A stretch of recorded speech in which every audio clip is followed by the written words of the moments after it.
Hello everyone. तो आज हम पढ़ेंगे ERG theory of motivation. ERG theory of motivation को किसने दिया था? तो ईआरजी थियरी ऑफ मोटिवेशन को क्लेटन पॉल एल्डरफर्ड ने दिया था। क्लेटन पॉल एल्डरफर्ड, आप नाम याद रखिएगा। ओके, सो यहाँ ईआरजी का मतलब क्या है? ई का मतलब है एग्जिस्टेंस से, आर का मतलब है रिलेटेडनेस से, जी का मतलब है ग्रोथ से।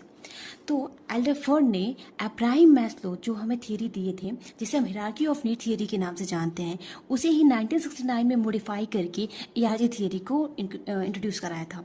ओके, मैस्लो हमारे नीड को 5 कैटेगरी में डिवाइड किए थे, जो कि था physiological need, safety need, social need, esteem need and self actualisation need. Alderfer ने उन्हीं 5 नीड को मॉडिफाई करके 1969 में 3 नीड के अंदर इंक्लूड किया, जो कि 3 नीड में कौन कौन से आते हैं, जैसा कि हम बताएं ERG means existence, relatedness and growth. उन्होंने जो कि मैस्लो की फर्स्ट और सेकेंड नीड थी, जो थी physiological need and safety need, उसे एग्जिस्टेंस के अंदर डाला। सोशल नीड और एस्टीम नीड को रिलेटेडनेस के अंदर डाला। सेल्फ एक्चुअलाइजेशन को ग्रोथ के अंदर डाला। तो उन्होंने 5 नीड को 3 नीड के अंदर इंक्लूड कर दिया। और उन्होंने 3 नीड्स कौन कौन से दिए, नाम याद रखिएगा, एग्जिस्टेंस, रिलेटेडनेस एंड ग्रोथ। अब हम समझेंगे कि मैस्लो थियरी और एल्डरफर्ड थियरी में बेसिक डिफरेंस क्या है, की डिफरेंस क्या है। तो अगर हम बात करें मैस्लो थियरी में, तो मैस्लो थियरी में हमने 5 नीड्स के बारे में जाना। उन्होंने 5 नीड्स दिया था, जो कि था physiological need, safety need, social need, esteem need and self actualisation need.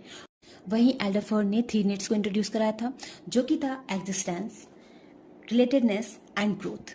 अगर हम बात करें मैस्लो थियरी में, तो मैस्लो थियरी में मैस्लो ने कहा था कि एक समय में हम एक नीड को अपना मोटिवेशन बना सकते हैं।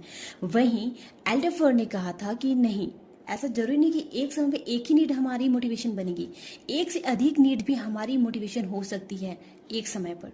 ठीक है, मैस्लो ने हमें एक हिरार्की फॉलो करने की बात की थी कि हम एक हिरार्की को फॉलो करके ही अपने नीड को फुलफिल कर सकते हैं।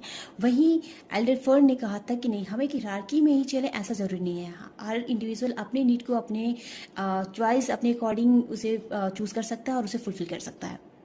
आई होप आपको ये थियरी समझ में आया हो। अगर कोई डाउट हो तो आप कमेंट में पूछ सकते हैं। नेक्स्ट वीडियो में हम एक नेक्स्ट थियरी के साथ मिलेंगे। Thank you so much.